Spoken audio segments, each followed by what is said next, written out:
And there it is. We are on air, and it is the pre-flash show, starting a little bit late because of some technical difficulties on the C47 side. Ben looks right way around now. That's a whole other thing. Really? Yeah. Maybe not. Right way around. Maybe not. Maybe you're just turning the other way. No, I was looking at my laptop here. I was saying. Okay. There it is. Yeah, there you go. And then we have of course the golden child, aka the golden boy, aka the Black Magic Pocket Cinema 4K monster in the world, slinging lenses around that camera. How long did it take you to do that shot? By the way, I mean, could you the little fish, that little long lens? You should have put that in a little. That would have been great. Yeah, that would have been amazing. Everyone was like, "How long did you spend setting that up?" It was kind of an accidental thing. I thought it was like, "Oh, it just random last second." I just stuffed a bunch of lenses around the camera. Yeah. But yeah. Oh my God. Selling that as a wallpaper. Yes, I do live on the top of a hill. That is correct. It's not quite the shot I was looking for, but we had that alien probing lens. Yes. Ouch. She's nuts. Well, that can't even say all that together. Alien probing lens. Ouch. She's nuts. So there you go. That's a soundbite for you. Monetize for life. Ever. Never. We will drink for you today. Yes, we will. Sure. And then, of course, coming from us, flipped from the Czech Republic, whatever that means, we have Mr. Ben Barden, who's hanging on for dear life. How are you? I'm full of disease, but otherwise fine. Yeah. What you shouldn't say that. Yeah. What does that mean? You got a cold, right? Yeah, cold. Yeah, I've got a cold. So I'm going to be mixing the booze with the nasal inhaler this evening. Yes. So all right, it could go all kinds of wrong. A good nosing, that one, huh? Yeah. Uh-huh. Oh yeah, client version 5 final 3, Michael. None of us have ever been there before. What's up, Guillermo? So Michael's watching while he's editing. This is pre-flash. Michael goes way back, man. Way back. That is a name like that comes I started. He's like he's from like the Middle Ages. Yeah. Yeah. Michael's been around for a long time. That's true. Shiznut's from Vienna. Hello. I'm going to Vienna on Sunday, briefly. Oh. What's up, Alex? Alex, how you doing? Kim, Bart, Wannabe. Got cold. Yeah. Very good people. Yeah, drink through it. Yeah. Do it. That's what you do. That's what you do. Anyone know if the FS5 II works with the Ninja 5? Trying to shoot 4K 60. To my knowledge, it does. I would check on Atomos's website, but it's got raw out. Yeah. No, it's got raw out from the SDI as well. Well, not in the Ninja 5. You're talking Ninja 5. Yeah. Sorry. Yes. So that's you'll be able to do like ProRes. You'll be able to do 10-bit 422. It's not going to be raw until they never enable it in that camera. It's my second stream today, and I just realized how absolutely filthy my background is. It's not that bad. I switched my router completely. It's really fun. I almost want to pan the camera up there, but I won't. That's my Apple one is dying. Like the fan is choked up, and so it's currently. I have the new router, and I'm using the Apple one as like a pedestal for it. But it's first Apple router to go on me ever. That's crazy. Wow, there's a lot of sick people. So it means our audience is bigger today, and you guys will have some cough medicine, or you'll have some water, or you'll have some whiskey. They're all valid therapies, I think. A little bit of Vicks, a little bit of something with a high proof count. I don't know how you can be. They go together beautifully. Yeah. All right. Well, here we are. This is what episode are we on? I don't even know. 16. Wow. So they just keep going. 16 or 17. I'm pretty sure we've had at least one of the episodes. I thought it was. No. See, last week what happened was I had it labeled as 14, but during the show somebody corrected me and said it was 15. So I went in and I updated it to 15. Oh, but I think we had this 16 before, like weeks ago. I think we had a Jeep. That's the missing episode. It'll come up years from now. We'll be figuring that out. It'll be like, I don't know. So Ben is just a tiny bit under the weather, and Caleb and I are feeling rocky. We're feeling strong now, I think. We got a pinche huevos from Guillermo. Thank you. I appreciate that. As always, been listening to you say that since the age of 16, so maybe 15. So there you go. And what else? I'm just, what I'm excited about? I realized that we are just at about the 2-month mark for NAB 2019, guys. And wait, Yeah. Caleb, have you booked your flights yet? Yes, finally. Yes. Cassie and I got that taken care of. So, yeah. Who else here is going to NAB? I'm working with Cassie to figure out what day we're going to walk around together. But I'm going to break her mind with the level of nerd. It's going to be awesome. Oh, I can't wait. It's okay. We're going to drink in between because none of us are going to be working that much during the show. So we're going to... I'm so excited that we all can just walk around and chill out. We're going to soften the blow for Cassie, and we're just going to kind of chillax a little bit and take it slow and just hang out. And then we've got to have a system where because we know how it goes, right, Ben, with the fanboys and girls for Caleb, when they bum rush him on the show floor in Central Hall, you and I will just turn around and ignore the conversation and what's going on, and we'll hang out with Cassie, and that's it. That's the plan. That's it. Because what'll probably happen is they'll all want to talk to her. That's true, especially after the live stream and stuff. It's true. They'll ask what everyone seems to be confused about, which is like, is he straight? You'd be amazed at how many people I saw those comments. It's crazy. Yeah, crazy. Yeah, that's all right. There we go. Apparently, I'm a little too, I don't know, rambunctious. I think it's because you're so well dressed. That's what it is. I don't know about that with my Target T-shirt. You're just always free. As long as it's better. As long as it's better than the stuff that what's his name was wearing during the halftime show of the Super Bowl, or not wearing. He wasn't wearing anything, was he? Well, not at the end, except for about $25,000 worth of tattoos, and that was just on his chest and his stomach. So there you go. Let me just say that it's 3:00, and by the way, one of the worst Super Bowls in the history of Super Bowls. And over to Caleb. There we go. All right, so it's 5:00. I forgot about the whole Super Bowl thing since I don't do the sports thing. I just do it for food. I watch 3 games a year. Yeah, that's it. I wanted. Yeah, okay. So that's what's up with the old Super Bowl thing this week. First of all, welcome everybody. Those who might be tuning in, regular viewers at our every single weekly slot of 6 p.m. Eastern. If you're new here, those who maybe come from my channel, make sure you hit that subscribe button. We do this every single week, and it would be amazing if you guys joined us. So our topic this week is going to be the Panasonic S1 and kind of a roundup of what's going on with gear. But before we get into that, we're going to start with these other 2 gentlemen, ask how they're doing, and then we'll see what we're going to be sipping on this evening. So I'm going to start with Mr. Jem Schofield. Oh, boy. Lovely. Look at that dynamic range. Look at that. The mountains back there, some trees. XT3 kit lens, very ND, and unfortunately 2997 because Cam Link can't do 23976, and we only say that when we really want to geek out, right? So Glenmorangie today, so that's what I'm going to have. Okay. Because it's something I haven't had for a little while. I'm not going to say it's my favorite, but every once in a while you take a bottle out and you have a dram, and then you realize that's pretty effing good. And you kind of maybe had a different idea.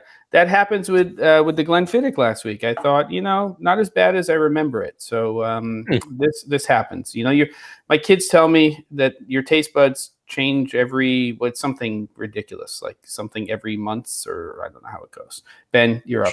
I do stuff, and I'm here. Welcome to the channel. All right. I'm enjoying that view behind you, Jem. Have you ND'd your window? It's really nice. I love it. I did not. I did not ND the window. But you know what I do have? I have a 120 D2 right there, right off camera that I'm pointing at coming through the Mini Dome 2. So I'm balancing is what I'm doing. Yeah. As we should It be. looks amazing. It's very peaceful. Yeah, absolutely. I feel a little peaceful now that you said that. That's good. Okay. I'm enjoying it. All right. So I'm going back to the rum, which we've done before. And my whiskey stock is getting depleted. I'm having to order new bottles this week. So I'm back to the Presidente, the 15-year rum, which is really nice. And this week I'm drinking it also, not only because I'm running out of whiskey, but also because I think it's a particularly nice pairing with the nasal spray, which I'll be delving into regularly throughout this evening's show. So, well, rum is sugar-based, distilled sugar, so that would also be good if you just put like some cherry in there. It'd basically be cough syrup, kind of, in a way. That's true. That's true. Just saying. Yeah, we could just put the two together. All right, what are you drinking?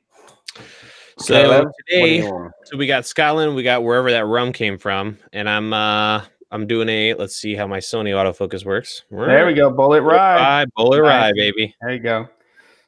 Big fan of this. Very time much for enjoy it. Time for a Manhattan. Yeah.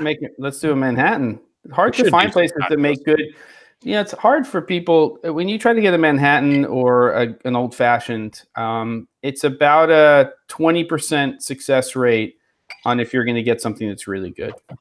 Usually too watery, or you know what I'm saying. Yeah, you guys have been there. Well, if you ever visit a couple blocks from here, there's a place that's perfect.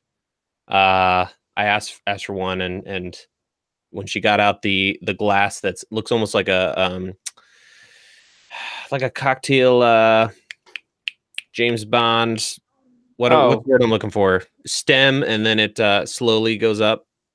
Like a martini glass. Yes. A chunky martini, the one you're supposed to use. When she got that out, I was like, okay, legit. Made a super legit. Yeah, very good stuff. So, gentlemen, cheers to episode 16. Everybody, with whatever you got, water, apple juice, whatever works for you. There we go. Cheers. Cheers. Boom. There we go. So. Oh, nice. Very nice. That vanilla-y burn. It's just delightful.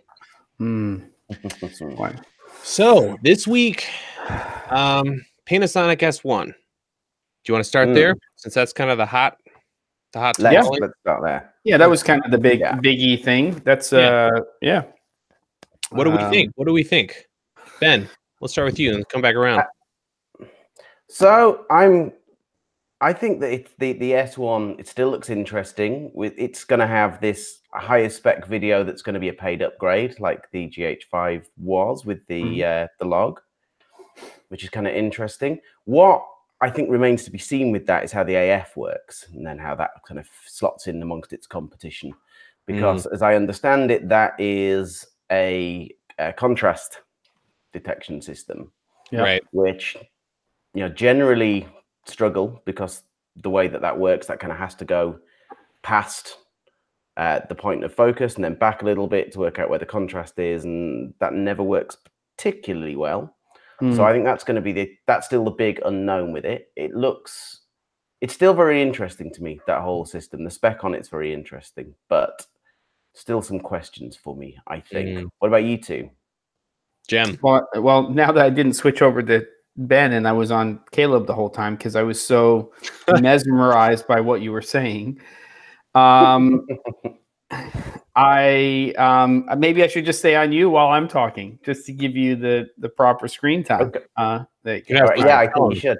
Just look into my eyes for a second. Royalties. Look into my eyes for a second. All right, now we're switching over. Here we go.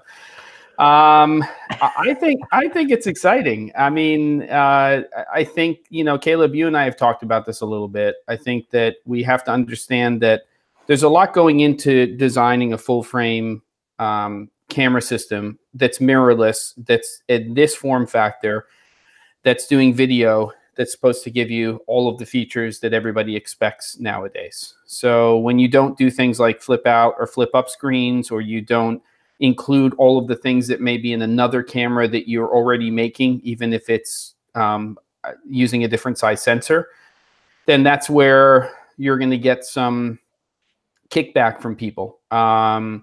you know, and if you really look at it, though, what's really interesting about this camera is, as you said before, Panasonic is going to evolve this camera system. They've been great about firmware updates and things like that. And if you look at the price point of the S1, it's really not a lot more than the GH5S. And you're going into a full frame camera system. Now, it may not be as mature in certain respects, and we're micro 4/3 instead of full frame. But I think it's nothing but healthy at this point in time for this many manufacturers to be creating cameras in the mirrorless space, because it will very, very quickly evolve into we win, and I might not have to keep putting this very ND system onto my camera for very long, because at a certain point, feature sets will match so much that they'll have to start putting other things into, into these camera systems. I think for me, the biggest question mark, though it's less of a question mark with mirrorless than it is with DSLRs, is the fact that we're getting into this thing again now with all of these new lens mounts. So I think that that's probably the biggest thing for me to discuss, is that, what we're going to say, go in. Well, just that, the point on the lens mount. So you've got Panasonic with micro 4/3 on the GH5, GH5S. Then they brought out the evil one with an EF mount. And now there's this with yet a third mount. With the L. So it's, and that system obviously is still, we need to see what's coming out with that. Do either of you know, and I haven't looked at the flange distances, whether that's going to be possible to adapt, to put like EF with an adapter onto that? I think there was an old, you can totally I think do there it. is, Totally. right, okay. I think the only problem is E-mount, isn't it? Is there anything that has a smaller flange depth than E-mount? Kinfinity. That's it. Okay. Well, that's we're not even discussing that. So that's cheating. No, right? I mean, I don't mean that. Not real. Yeah, I'm not saying it's not real, but I'm just saying that in terms of market share and what we're talking about, in some ways, the big loser here when it comes to it, well, actually, it's not the big loser. It's the big loser in terms of the fact that there are a lot of E-mount lenses now that are coming to market. I guess that's one of the things that you could say. So Sony wins in adaptability, but Sony loses in some respects because E-mount is so popular now that there are so many E-mount native lenses out there. It's almost becoming like EF mount lenses. I mean, when you talk about the mirrorless space. So if you can't adapt those E-mount lenses to other mirrorless cameras, then we get back to that whole thing as, where do you put your money? What do you invest in when you're going to full frame? And guess what, boys and girls? Freaking Canon is winning again. Mother hubber. We've had this conversation at least 3 times since we started doing this show, and I still think that's where the money's got to go. What's interesting is, right, so what's really interesting is, as we move forward, it's going to be a hefty investment in glass.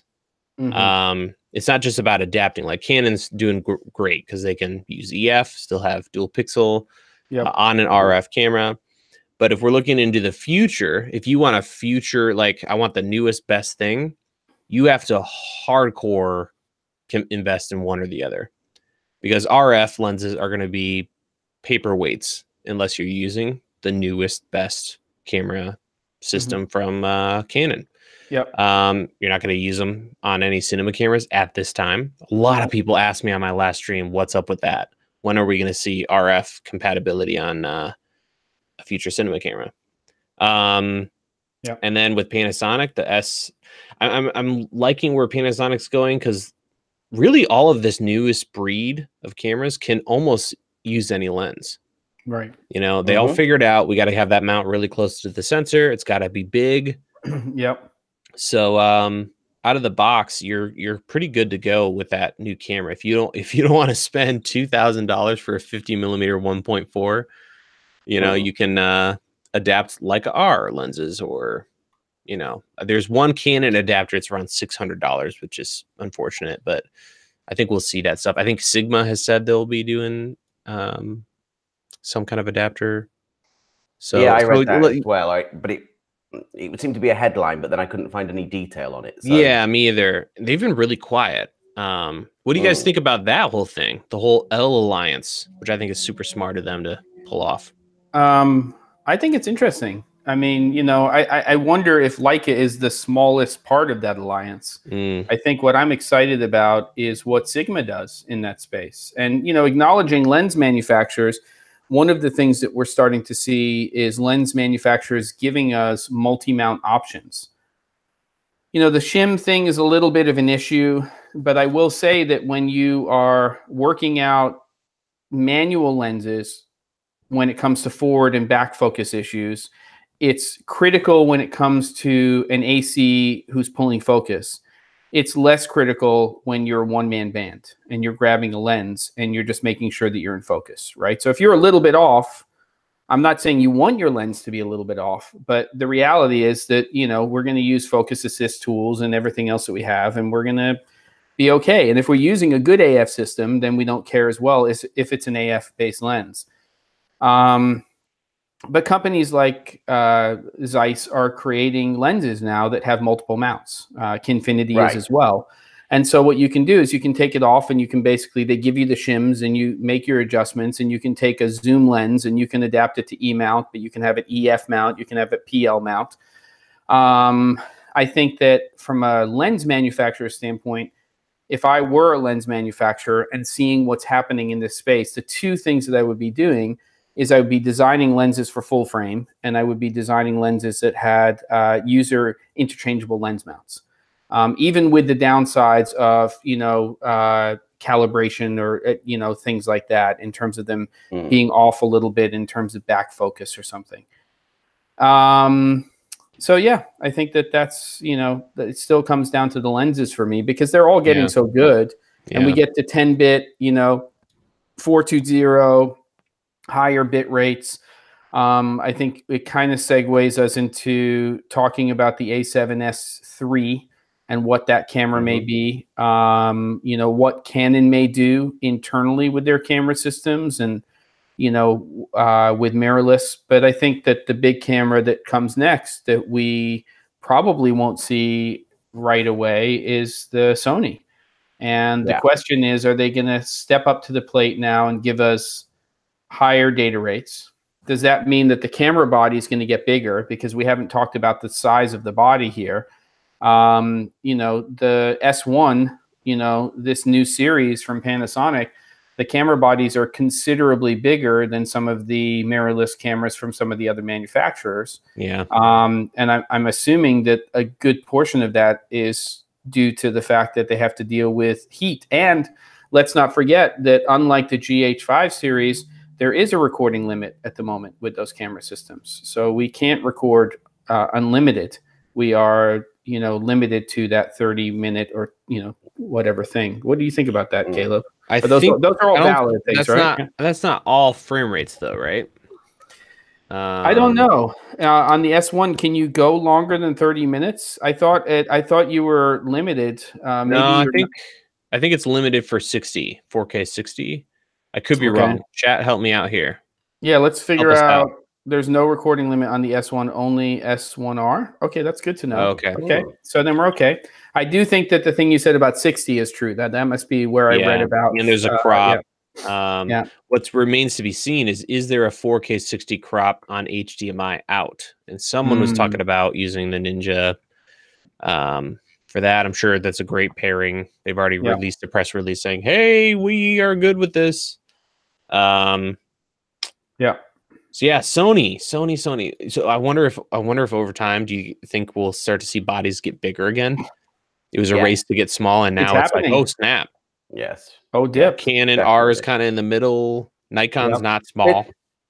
Physics are physics. If you start, like this is where we need to go. The way that Sony's got to go to catch up with everything else now is the codecs internally and the data rates, and all of that is heat.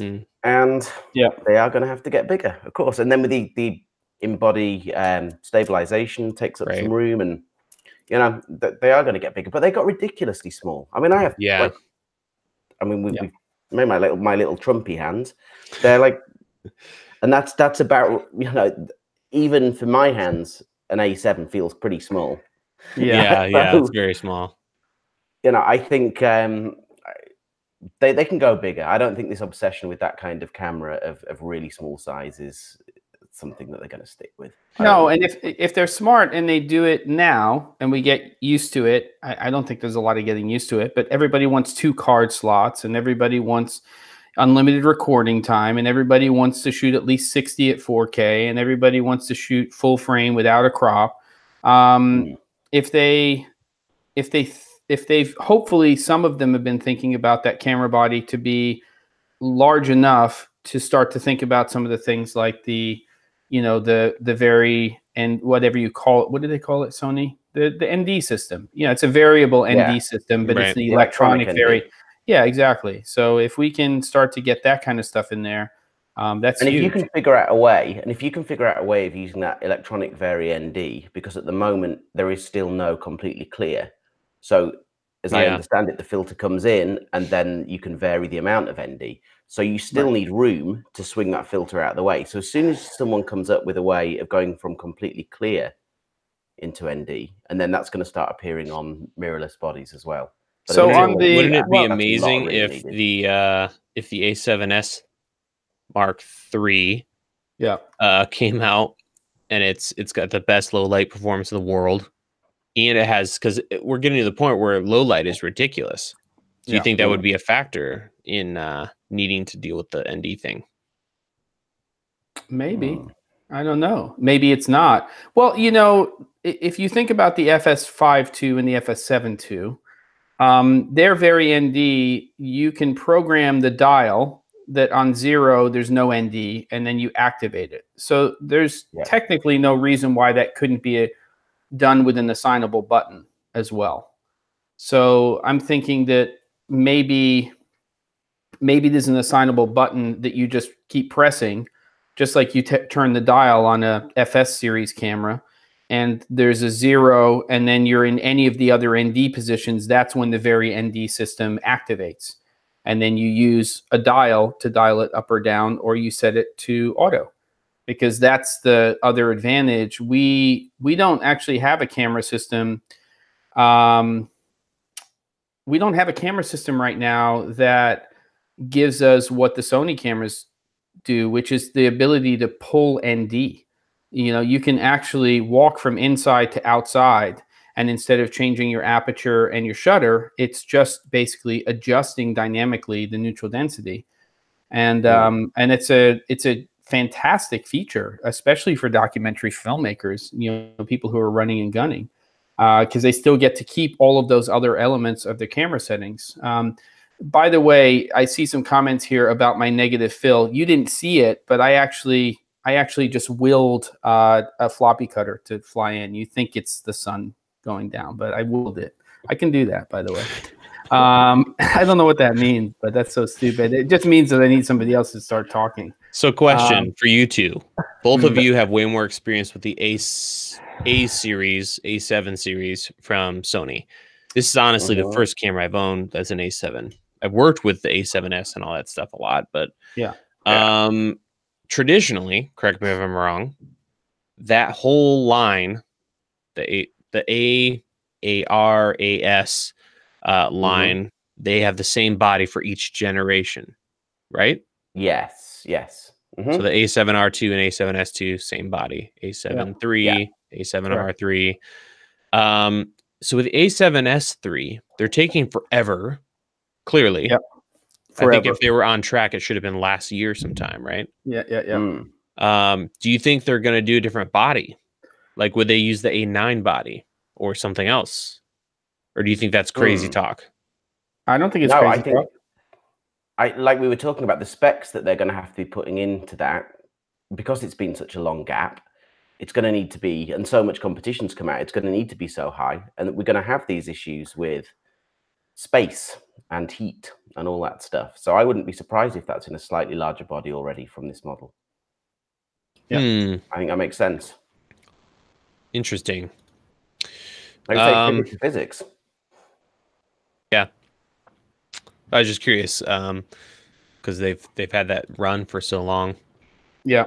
And I wonder how much they're losing if they do that. You know, it's not that much bigger for the A9 body. I mean, it's bigger, but it's not ballooned. I don't even think it's as big as the S1. I might be wrong, but I don't think it's as big as the S1. I've never held one, so yeah, it just looks bigger. Yeah. But anything else from Sony you want to talk about? read about when do we think that's going to come? Rimrock, read it. The A7S3 is basically a unicorn at this point. Every camera that comes out gets compared to this mythical creature. It's like Brexit. It's like a Ridley Scott film. It's ridiculous. Yeah. I mean, this is insane. It's amazing. Yeah, it's like Brexit.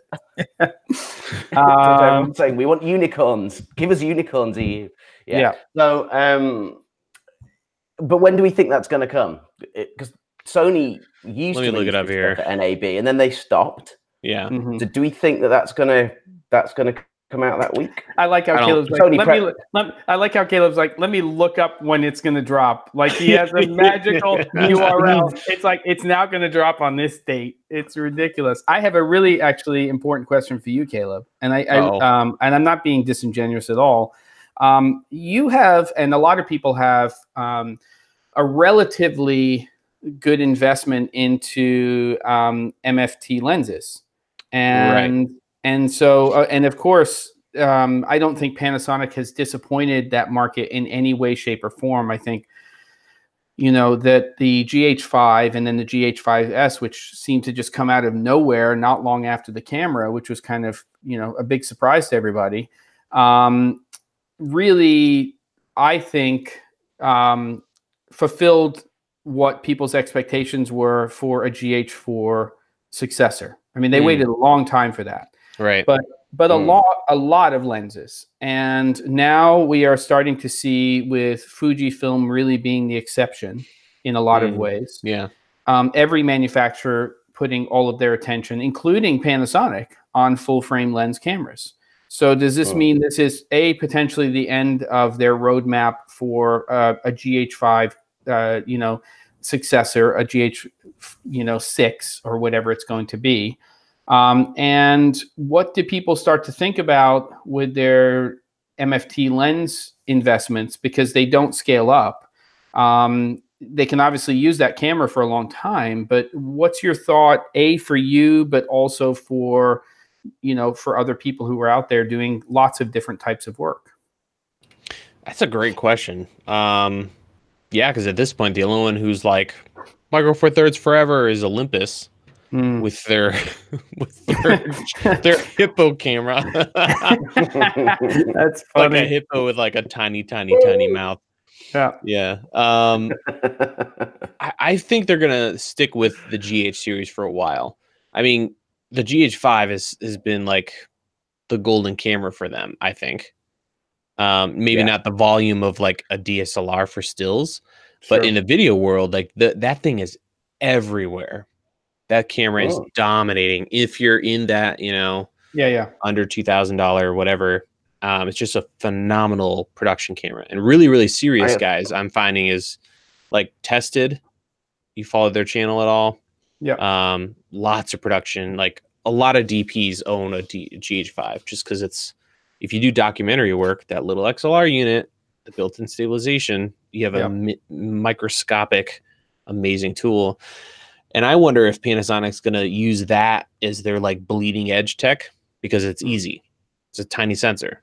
So they can do crazy stuff. Like it can be the first, like they did with the GH4 and the GH5. They can be, we're the first yada yada this and yada yada that. So they were early with the 422 10-bit. With 4K, I'm sure 8K is going to be a thing. Maybe a global shutter 8K or global shutter. Like there's all these things they can do that are much more affordable to do than a full frame. And maybe that's their 1-2 is like the GH series has got the newest best thing that no one else has, and then they follow it up with a big fat full frame version of that. With their S series or whatever. I don't know. So that's a good question. So, but do you think that because of the price point of where the S1 is, that we're going to see the price point start to lower on the GH5 series? because the GH5S and the S1, I mean, they're pretty close. Yeah. If you look at full investment, clearly the GH5 is a much lower investment because the glass, right? The lenses are going to be a lot more expensive for Yeah. the full frame Panasonic camera. But how do you feel about that overall?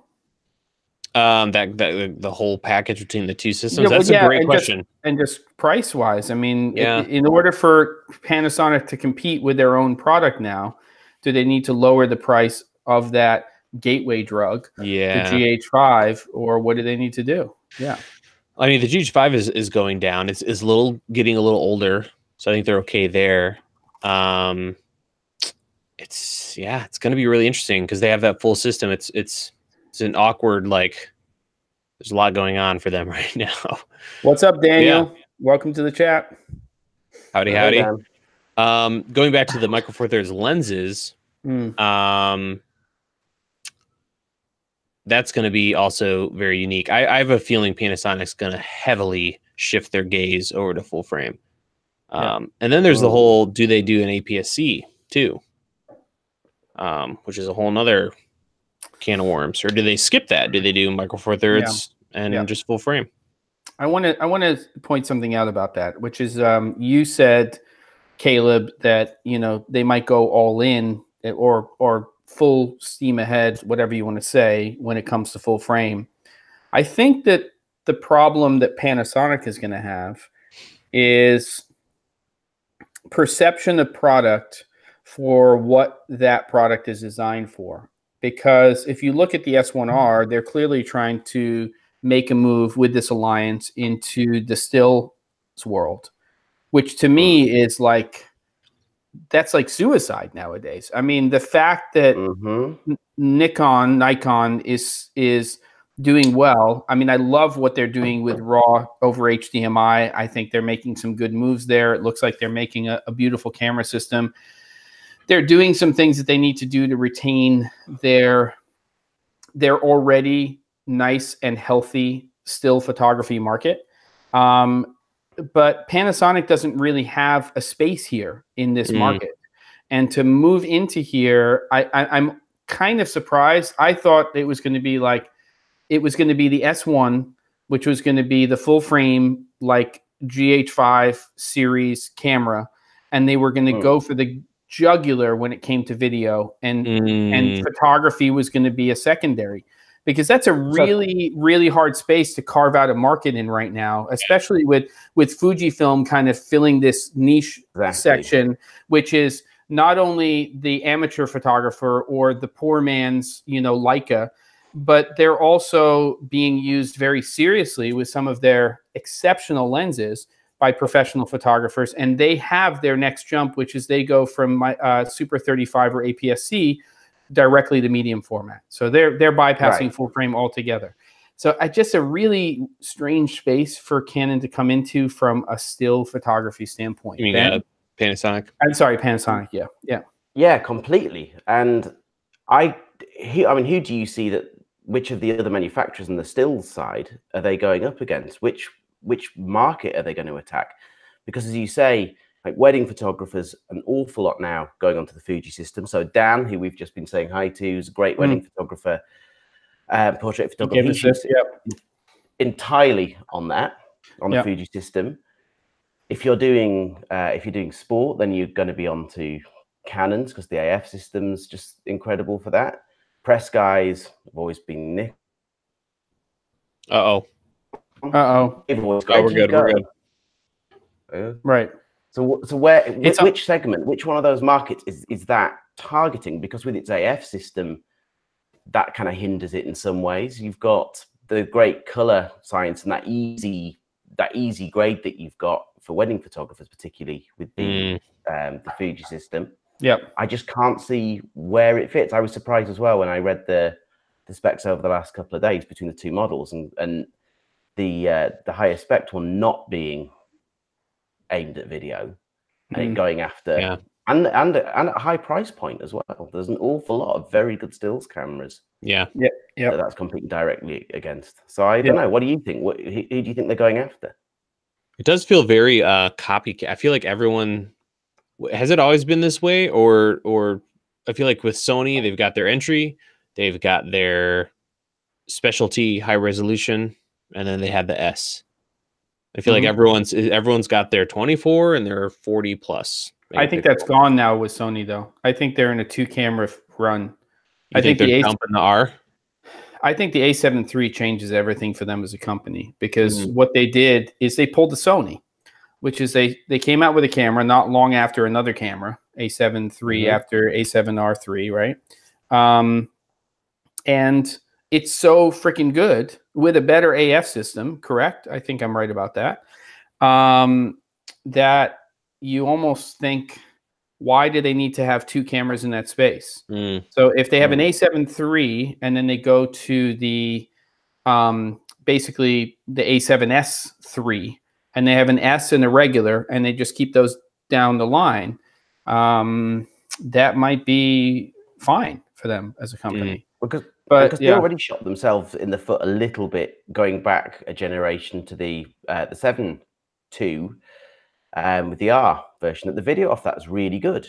But the S had some more, and in a lot of tests and I haven't really shot with the S Mark II. A lot of people prefer the R, and I've used the R Mark II. I have one as my main stills body, and I use that a lot for video and find it great. I mean, you've got to use it in the Super 35 crop. It's not good in full frame, which the S is. Correct. But they were already starting to step on their own feet. Yes.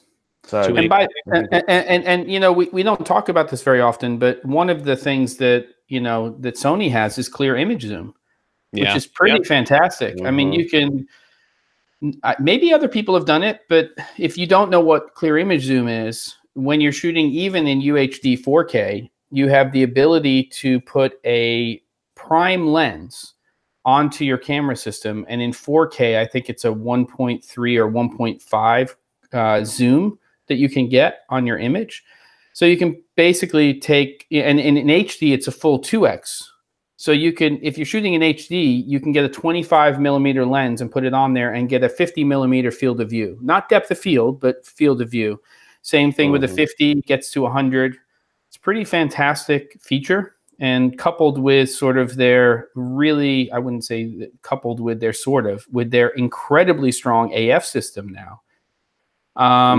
You can do some stuff with that A7 series and autofocus lenses that really, you know, good prime autofocus lenses. That's, I think, very interesting. So I think that's pretty cool. Yeah. So a lot of stuff going on. A lot of stuff. Quick note with the S1.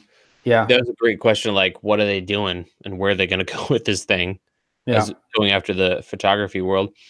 I wonder if their ticket in is just balls to the wall. Kind of like the GH5 for, you know, they weren't trying to like keep up with everyone and stay affordable. They just went nuts with that GH4. Yep. It resonated. Then they came out the GH5, which was pretty much a slam dunk. Yep. And I wonder if they'll do the same thing with the S1, S1R tech going forward. Like, have you seen their super resolution mode? What they're doing with the so since the sensor is stabilized, it's floating in a magnetic field, they can control where it is to keep it stabilized.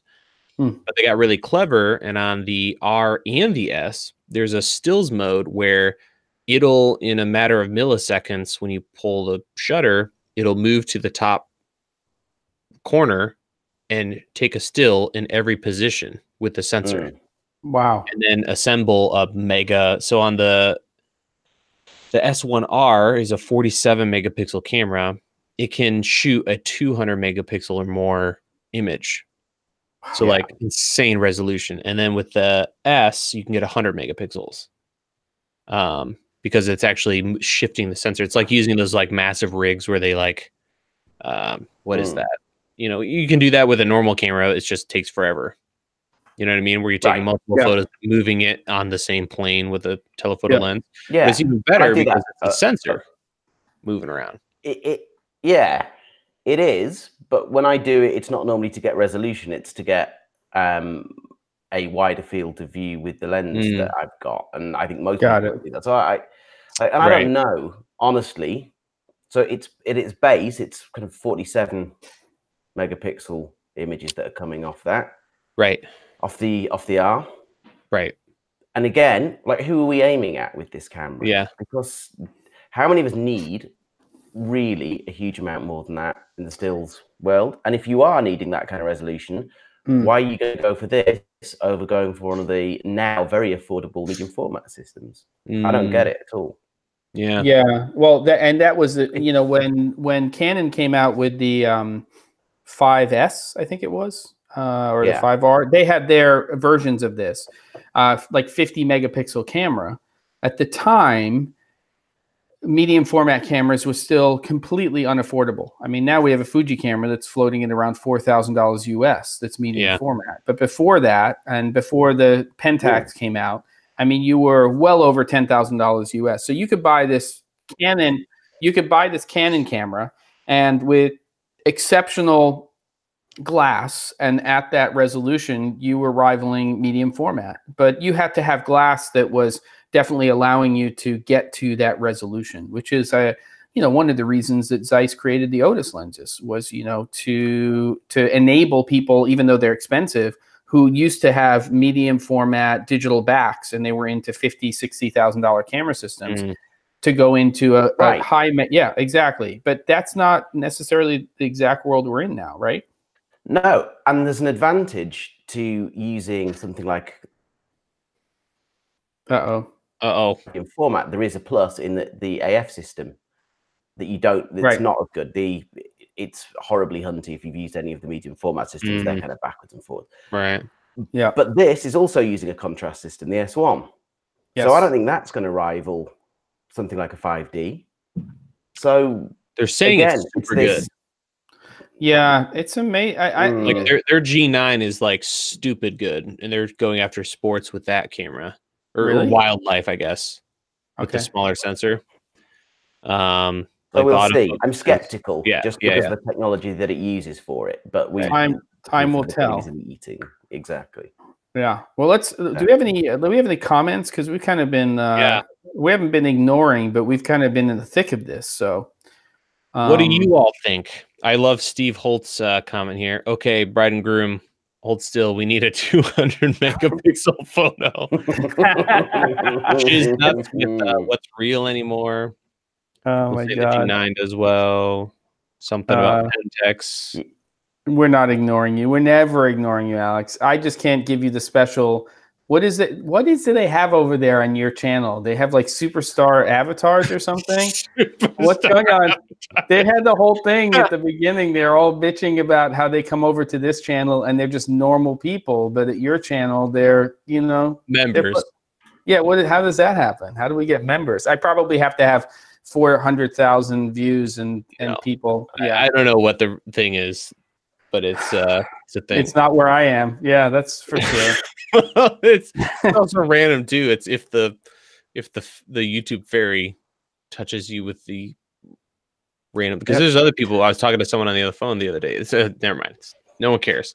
Nobody cares about. If you subscribe to this channel, then I can make you a member one day too, and then you can feel special. Subscribe. I want to watch that button or that number just explode next to that subscribe text. Yeah, it might go from 4,000 to 4,00005. One step at a time. You know how. Rock, we do need to get to 100 viewers. Look, all of this is going to evolve. Nobody's making this run into this, right, Caleb, with like, oh, we're going to put out 2 camera bodies. They're in this for the ride. Yeah, now, all of them. Yeah. I don't know. Do we care? So the other product that's come out or that's been announced with some kind of specs. Very emo there, Caleb. Yeah. No, I'm reading the comments. I'm reading the comments. I know. I love. By the way, I love the fact that every single time that Ben has frozen in this episode, it's been because he was saying Nikon instead of Nikon. just saying. It's just an observation. No, I'm just kidding. Go ahead. What were you saying there, boss? Well, the other specs that have been leaked a bit this week is for the new EOS R. The RP. That's right. RP. Yeah. I don't know if it's just me. I think that thing looks terrible if we're just talking about aesthetics here. Yes, you're always a member in my heart, Guillermo. So Yeah. So Yeah. flip out Canon? screen, Right. maybe $1,300 US. That's at least they're saying that possibly.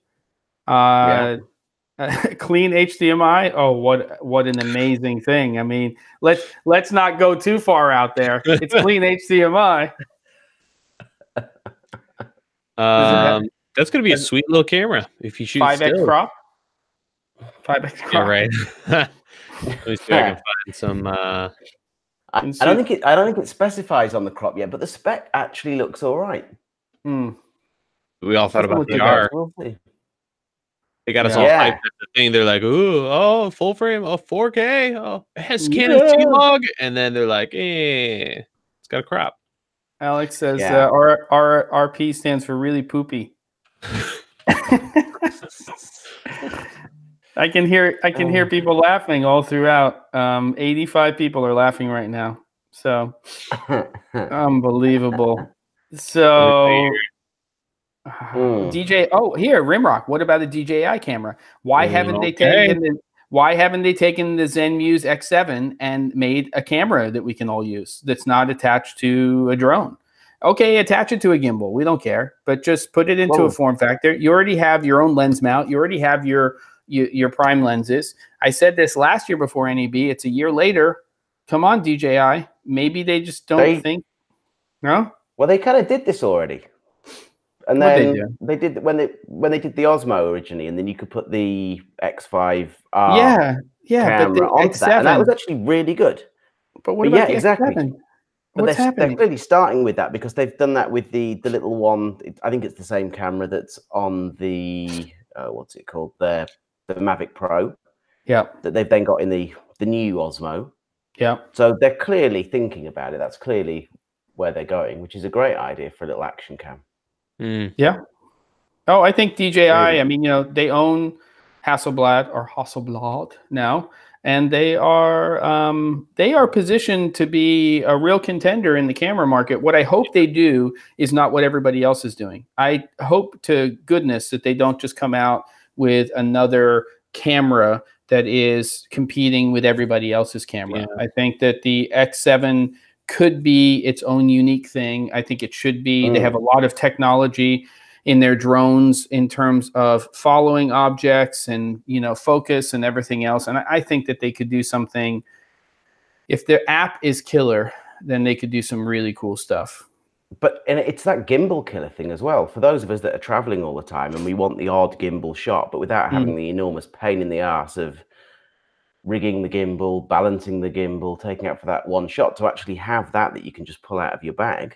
Yeah, but why don't they just have the camera, and it comes with a gimbal, and the two just go, and it just locks in, and all of their lenses are about the same size. I'm sure they're pretty much about the same weight now, with auto tune and things like that. Why do we even have to muck about? Like, just figure out how to make an interchangeable lens camera system. They have dynamic range. They have RAW. I mean, goodness, if they sign up for either Blackmagic RAW, ProRes RAW, which they already have ProRes RAW, but put both of them in there.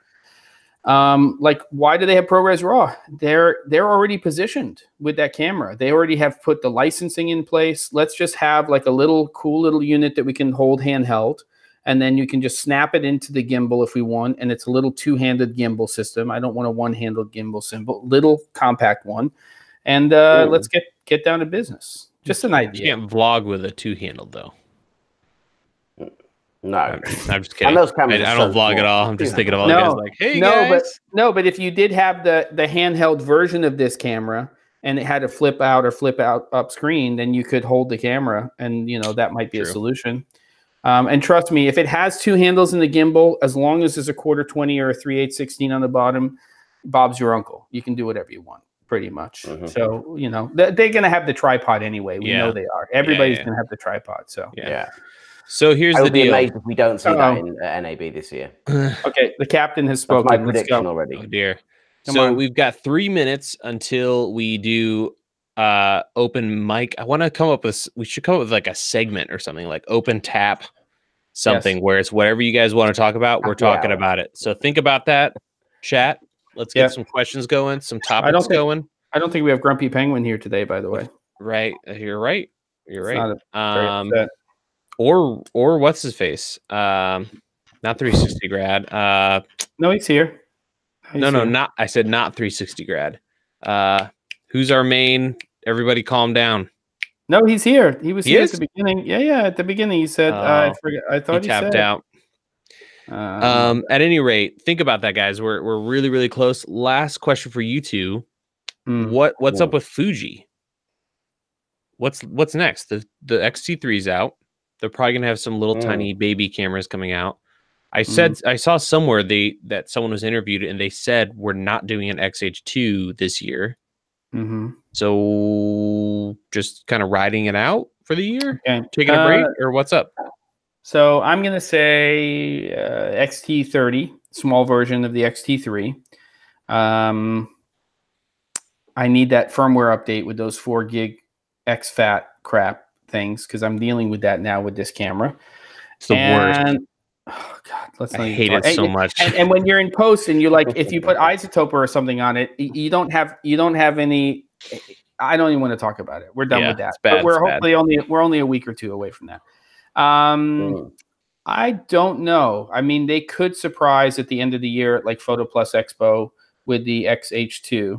I'm waiting for their 16 to 80 f4 lens. Hopefully that has OIS in it. I think that's going to be like a rock star everyday lens for the camera. But in terms of bodies, I think they could ride out until early 2020 because the XT3 still, I mean, like a lot of these cameras, Caleb, this camera has life in it when it comes to firmware updates. And if for some reason they decide internally to open up this camera to ProRes RAW to a Ninja 5, then I would absolutely think that they could ride out for a whole year as a little Super 35 camera, that's giving you a lot for your money. Because, I mean, it's getting pretty good. So, yeah, I think that's what I think. And I'm hoping that they continue to evolve the medium format space because I think that's going to be where they're going to specialize. That's going to be, as I've said in the past, the kind of, IMAX in your pocket, in terms of having this equivalent to or close to 65 millimeter, 70 millimeter kind of stuff. And if they can take what they're doing in their X series cameras and they can move that into, from a video perspective, into those medium format cameras, I think it's going to be really exciting. And, when I first got an XE2, never in my wildest dreams did I think that Fuji would do video the way they're doing video. And I absolutely did not ever buy the camera with the thought that they would ever do it. I bought it strictly for still photography. So I'm shocked at how far they've come and how quickly they've come in terms of video. And if they take what they've learned and they do that in medium format, I think it's going to be awesome. That's what I got for you on that. Sick. Nice. So here we go. It's the open tap, whatever we're calling this, last 10 minutes of the show. What do you guys want to talk about? Fuji cinema camera would rock. I absolutely agree. %. Jem and I have talked a lot about drooled mentally over that thing. It'd be insane. I'd probably change my channel. I'd be like, cinema, bigger cameras, shooter. Open mic, stand up. What do we got here? Untapped. There you go, Bart. Can you discuss the Z-Cam E2 a little bit? What do you guys think about that little thing? Have you seen that? It's like a... Nope. I don't know. Tell me about it. Oh, it's a global shutter 4K, about the size of your fist camera. It's like a, the Blackmagic Micro. The Micro Four Thirds. It's like that, but a 4K 120 option or 4K global shutter option. Interesting. No screen, exactly the same, like Micro Four Thirds, I believe. Yeah. Who's their market? Dying to try it. But it's not really popular, but it seems legit. Yeah. They have their own Z-Log. So, yeah. Maybe just the world is just like, monitoring. What? Is that all sort of Bluetooth for monitoring, and you just use your It phone? does have a pretty strong Bluetooth setup, but it also has, you know, HDMI and all the good stuff. Right. Yep. Sony F style battery and jack in the back, all that good stuff. Jack in the back. Jack on the back. Okay. I'm so used to using DSLRs for my workflow ADD. Should I make a switch to the EOS R? If you love Canon, man, go for it. It's a good camera.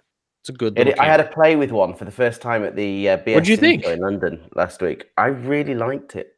Really liked it. It's a nice little camera. And the output options are really good on it. That actually, I hadn't realized how good the spec is and what that spits out of the HDMI. Yep. And it does become, and this is the thing that we've talked about a bit, that I'm looking for a B cam that matches with that properly, and that works. Yeah, that works for that. And now the adapters are out with the ND, the variable ND. Are they now? Apparently. So Oh my goodness. Canon reps in London told me that they're out, but I went onto the B&H website and they're still saying not. Yeah. So if it's not now, it's very, very imminent. So that's kind of interesting. That makes things interesting. It also opens up all those the wider Sigma lenses which don't have a thread on them.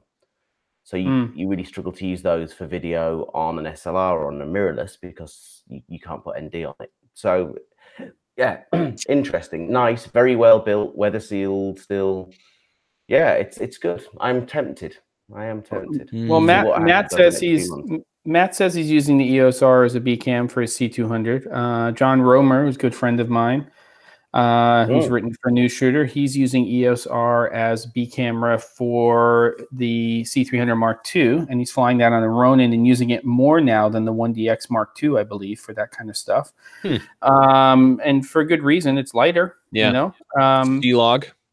Yep. Yeah, it's good. It's the crop's heavy on it, and the lack of in-body stabilization for me to use a second cam, because there's jobs you do when you are just really running and gunning. They're the only two real emissions, so it's whether to go for that at this stage or hang fire and see what they do with that system. But it's exciting. I think it's a much better camera than I expected it to be, I think.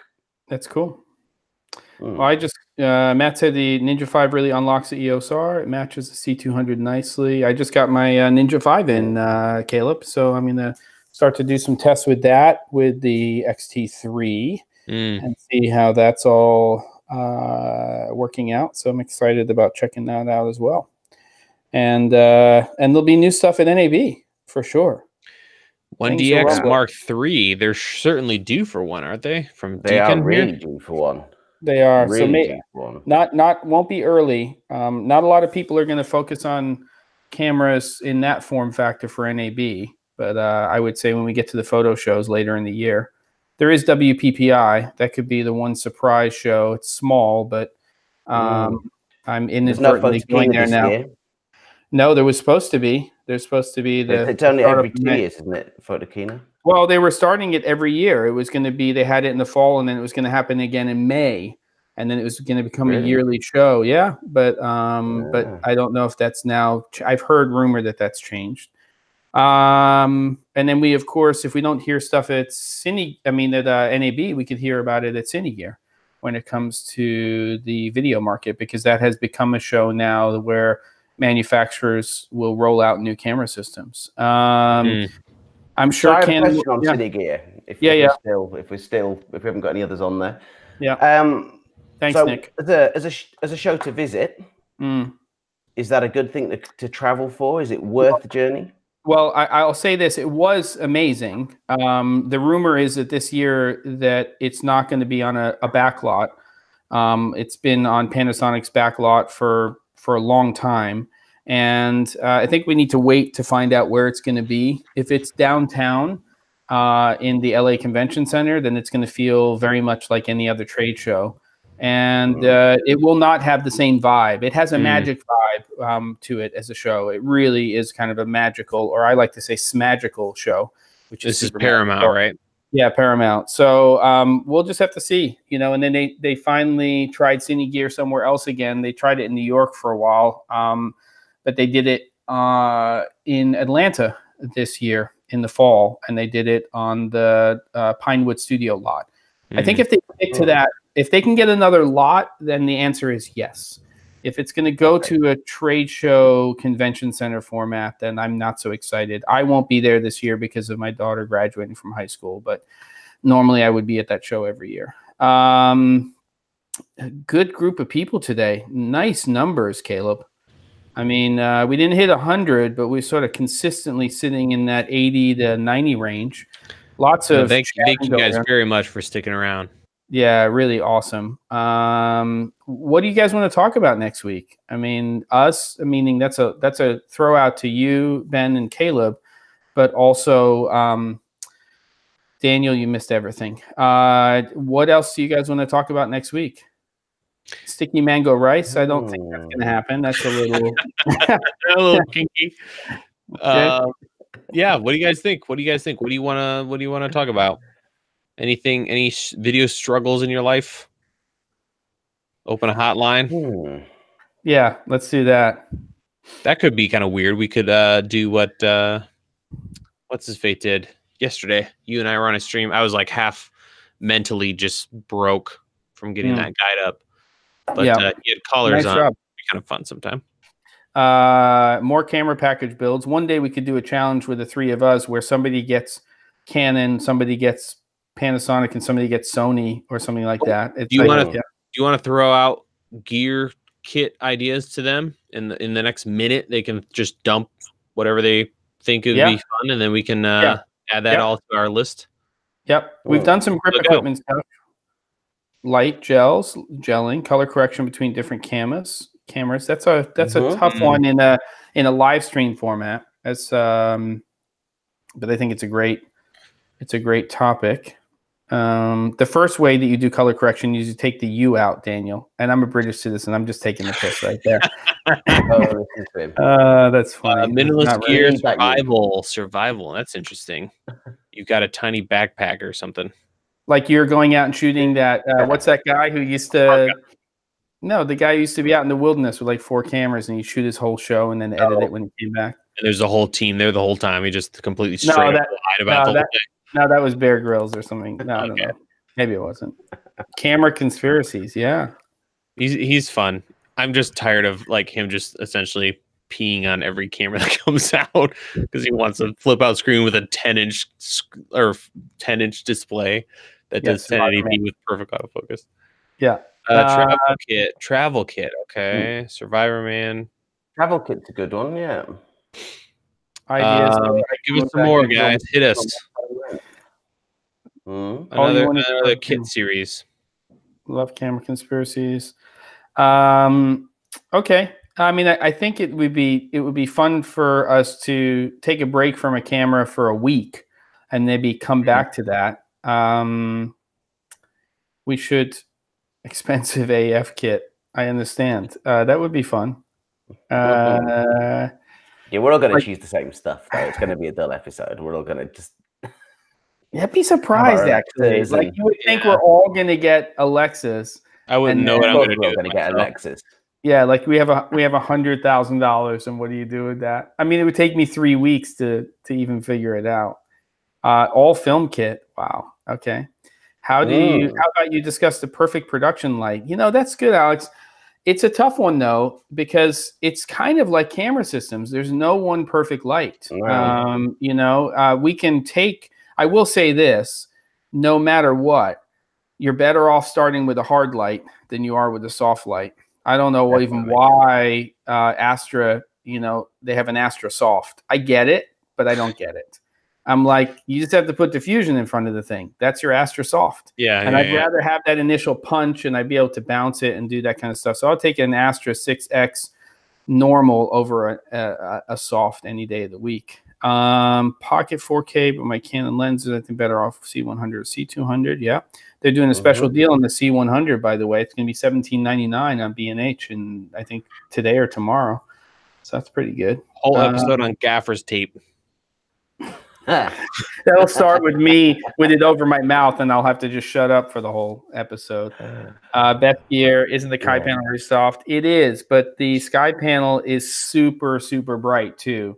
So I think that, and it has a lot of stuff in it. And for the money, it should. I mean, you know, it really, really should. HMI alternatives, not really, Brian. I mean, at this point, we're starting to see some lens, you know, LEDs. I think that that's going to be a post NAB discussion. Are we finally getting those little? Sorry, have you seen those little BBS? Yes. They're like a Fresnel type lens, but you can't adjust it. Yeah. And the power output of them is incredible. And they draw like 30 watts, I think. Yeah. Yeah. It's getting play with them in London the other week. Amazing. Yep.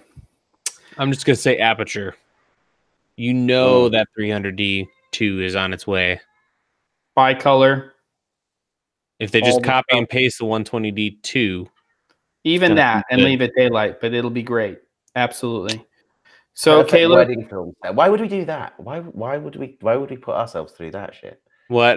We don't. None of us do weddings for a reason. Oh, my COS headphones are making a noise, and it's a pitter patter of little children's feet, because we are at 03 after the hour, and it is my job as the eldest, as the elder statesman, to make sure that my family is taken care of. And I don't mean my family, I mean Ben and Caleb. And so we're going to have to wrap this one up. We'll come up with an idea for next week. I think we've got some good stuff up here on the board, and we hope to see you guys next week. Caleb, take us out. All right, folks. Thank you so much. Make sure you subscribe before you leave. I see you. There's 81 of you. I want to see that number on Jem's channel here to tick up a little bit. For our regulars, you know who you are. Appreciate you. Everyone have a wonderful evening. And good job there, Mr. Fuji. Focus. Thank you very much. Everybody have a good night. All right. Good night, everybody. All right, night. Everybody. Yeah. Cheers. See you guys. See ya.